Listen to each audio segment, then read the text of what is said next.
Hello students, कैसे हैं भाई आप लोग। तो हो चुकी है शुरुआत कॉन्सेप्ट ऑफ द डे वाली सीरीज की।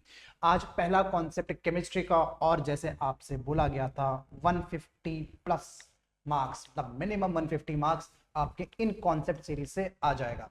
देखिए भाई, आज जो हम कॉन्सेप्ट पढ़ेंगे वो ऐसी चीज है मूल कॉन्सेप्ट में, वो जनरली हम स्किप कर देते हैं। हमें मूल कॉन्सेप्ट तो आता है, हमें इक्विवेलेंट कॉन्सेप्ट भी आता है, लेकिन छोटे छोटे टॉपिक्स जैसे रिलेटिव एटॉमिक मास, परसेंटेज या फिर एवरेज एटॉमिक मास, ये टॉपिक हम छोड़ देते हैं। तो आज हम वो पढ़ेंगे कॉन्सेप्ट ऑफ द डे में, जहां से क्वेश्चन आता भी है और पहले भी आया गया है और आगे भी चांसेस है कि आए। तो चलिए आज अपना पहला कॉन्सेप्ट स्टार्ट करते हैं। तो देखिए बेटा, ये है वो वाला क्वेश्चन जिसमें हम ऐसे ऐसे छोटे छोटे टॉपिक्स एक बार डिस्कस कर लेते हैं जो जनरली हम छोड़ देते हैं। हम इससे हम बेसिक कंसेप्ट से हम लॉस तो पढ़ लेते हैं, हम मोल कॉन्सेप्ट भी पढ़ लेते हैं, हम इक्विवेलेंट कॉन्सेप्ट पढ़ लेते हैं, हम कंसंट्रेशन टर्म्स भी पढ़ लेते हैं, लेकिन छोटी छोटी चीजें भूल जाते हैं और वहीं से क्वेश्चन आ जाता है। देखो, क्वेश्चन में एक कॉम्प्रिहेंशन टाइप का क्वेश्चन है, इसमें आपको दो तीन टाइप के सवाल मिलेंगे, सबको मैं एक एक करके डिस्कस करूंगा। क्या है सवाल, देखिए। क्वेश्चन कहता है एटॉमिसिटी के बारे में डिस्कस कर रहा है कि atomicity of an element is defined as the number of atom of an element in its one molecule. For example atomicity of, ठीक है, एटॉमिसिटी इसकी हीलियम, नियॉन और किसकी, ओजोन की बता रहा है ये 1 2 3 इस तरीके से। देखो मैं आपको बताता हूँ क्या है। ये बोल रहा है कि एटॉमिसिटी के बारे में डिस्कस करना चाह रहा है हमसे। किसके बारे में? एटॉमिसिटी के बारे में। क्या बोल रहा है? ये बोल रहा है, देखिए, it is nothing but number of atoms, it is number of atoms present in a molecule, present in a molecule, एक मॉलिक्यूल में कितने प्रेजेंट होते हैं। उसने हमें एग्जांपल भी दिया है, जैसे कि अगर मैं हीलियम या फिर नियॉन की बात करूं, इनकी एटॉमिसिटी 1 होती है क्योंकि एक ही एटम होता है इसमें, ठीक है। ऑक्सीजन गैस की बात करूं या फिर नाइट्रोजन गैस की बात करूं, इसकी एटॉमिसिटी 2 होती है। अगर मैं आपको बात करूं किसकी, ओजोन की बात करूं, तो एटॉमिसिटी 3 होती है। और P4 फॉस्फोरस का एक मॉलिक्यूल कैसे P4 की तरह एग्जिस्ट करता है और इसकी एटॉमिसिटी 4 होती है। बस ये चीज बोल रहा है कि ये एटॉमिसिटी होती है। हाँ जी, भी वेरी वेल नो दिस, हमें पता था। एक बार क्वेश्चन पढ़ ले। क्वेश्चन क्या कहता है? क्वेश्चन कहता है कि एलिमेंट हैज एटॉमिक मास 31। कभी भी आपको ऐसा क्वेश्चन दिखाई दे, आप हमेशा एलिमेंट का नाम लिख दें कि एक्चुअल में एलिमेंट है कौन सा। अगर उसने कह दिया एटॉमिक मास 31 है, तो अपने मन में बिठा लीजिए बात तो फास्फोरस की ही हो रही है। किसकी हो रही है बात? फास्फोरस की हो रही है। तो जैसे आपने फास्फोरस लिखा, देखो क्या पूछ रहा है, the atomicity of an element. कुछ नहीं पढ़ना बीच का, एटॉमिसिटी, फास्फोरस की एटॉमिसिटी कितनी होती है नीचे लिखी है मैंने। क्या देखो, P4 की तरह एग्जिस्ट करता है, P4। तो आंसर तो हमारा ऐसे ही आ गया, आंसर होने वाला है P4, ठीक है, यानी कि ऑप्शन ए 4। फिर भी अगर तरीके से चलें, कैसे करेंगे इस क्वेश्चन को, आइए देखते हैं। कहता है कि mass of 1.12 litre at STP of vapours of this element weighs 6.2 gram, यानी कि 1.12 लीटर का वेट है 6.2 ग्राम।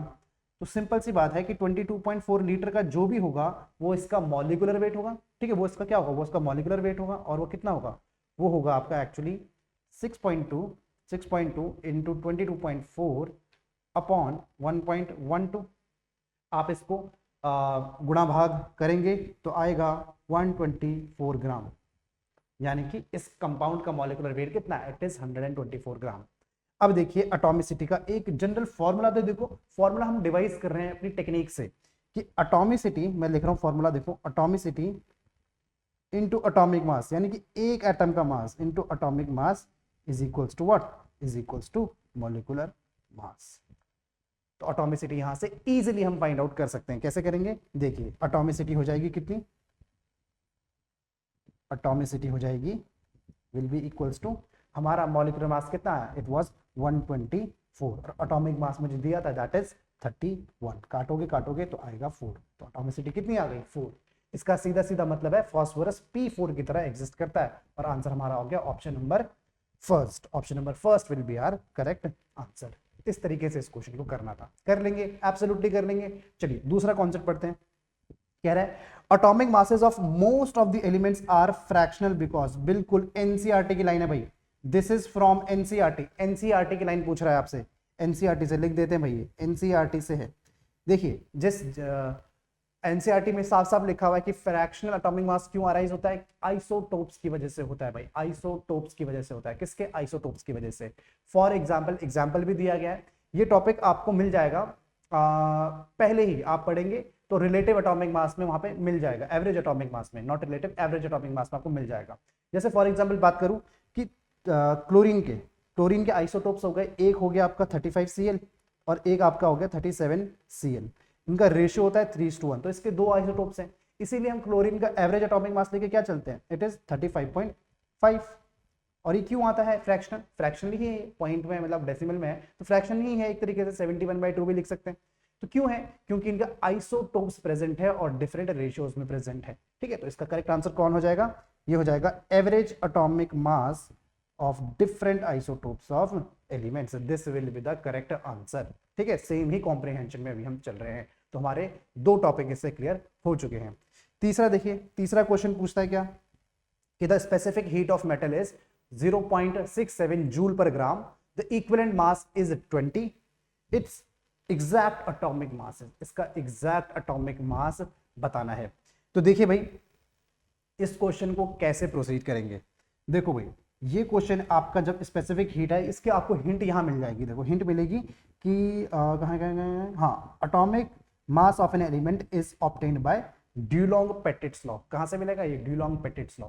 क्या होता है, आइए देखिए, ड्यूलोंग-पेटिट्स लॉ ये कहता है, ये एनसीईआरटी में नहीं है बट पूछा जाता है एग्जाम्स में। ठीक है, तो ड्यूलोंग-पेटिट्स लॉ ये कहता है, पेटिट्स लॉ,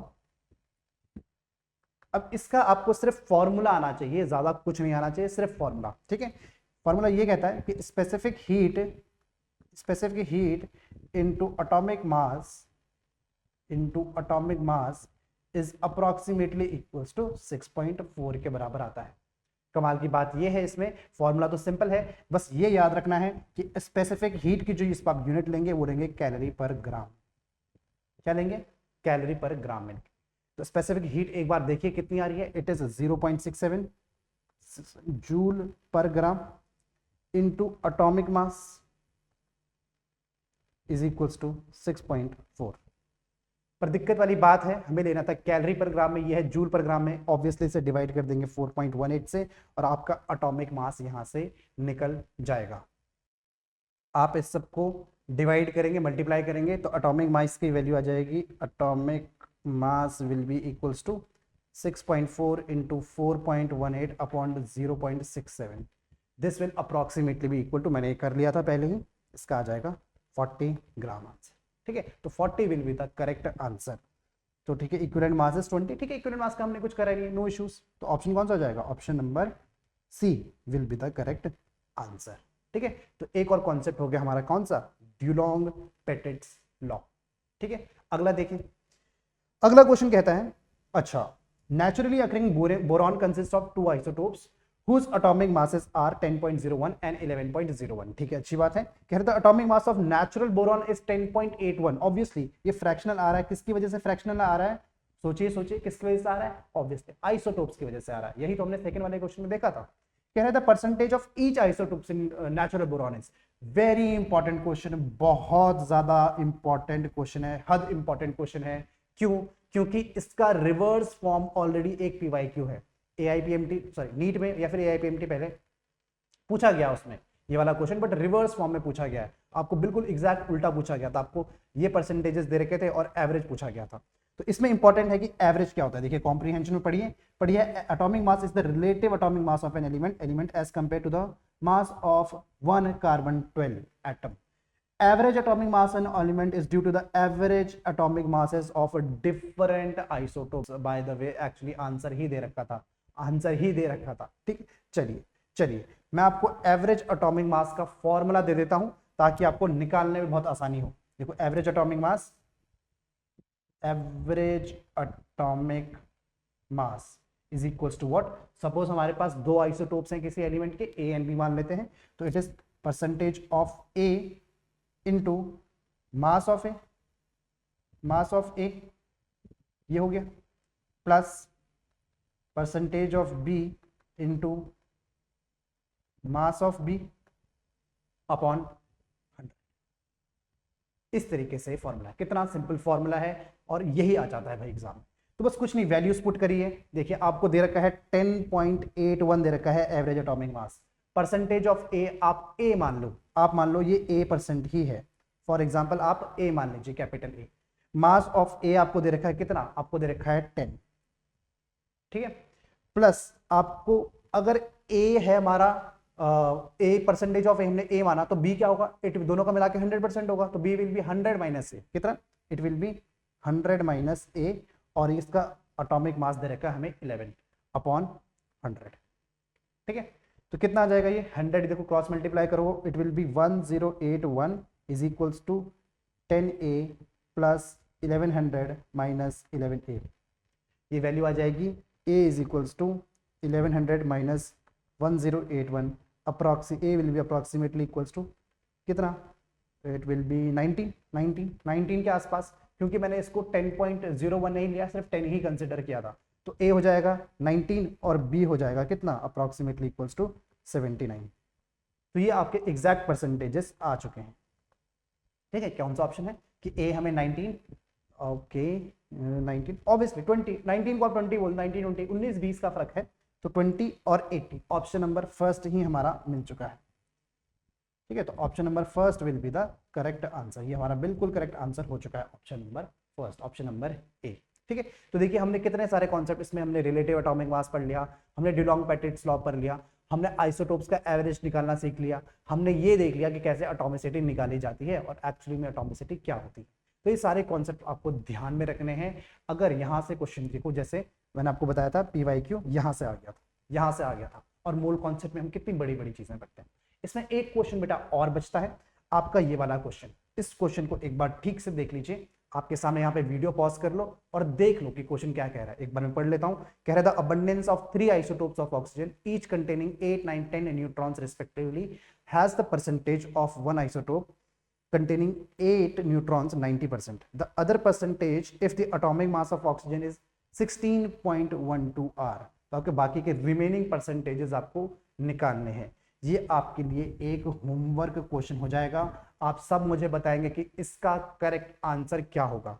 अगर आपको इसका वीडियो सॉल्यूशन चाहिए तो कल ज्योति मैम का एक शॉर्ट अपलोड हो जाएगा, आप उस शॉर्ट में करेक्ट आंसर भी चेक कर सकते हैं। लेकिन उससे पहले आप सब इसका आंसर खुद निकालेंगे और मुझे बताएंगे कि इसका करेक्ट आंसर क्या था। ठीक है, सब लोग ये काम कर लेंगे, अच्छे से कर लेंगे। ठीक है, ये अपनी सिलेक्शन किट, अच्छा फंडा बॉक्स सिलेक्शन किट 4999 का प्राइस हो चुका है इसका। Obviously you can buy them, बड़े बढ़िया आपको क्वेश्चंस मिलेंगे करने को, PYQs तो करने ही है और उसकी डिटेल एनालिसिस भी। और जो बुक है फंडा बॉक्स की सारे सब्जेक्ट्स की, केमिस्ट्री की बात नहीं हो गई, सबकी अच्छी अच्छी किताबें हैं, उसमें आपको वीडियो लेक्चर्स भी मिल जाता है भाई। क्या मिल जाता है? वीडियो लेक्चर भी मिल जाता है इसी तरीके से, जैसे यहाँ पे एक्सप्लेन कर रहे हैं वहाँ पे भी वैसे ही एक्सप्लेन करते हैं। तो आई होप आपको ये क्वेश्चन आ गया होगा, इसका मुझे कमेंट में आंसर चाहिए। Thank you very much.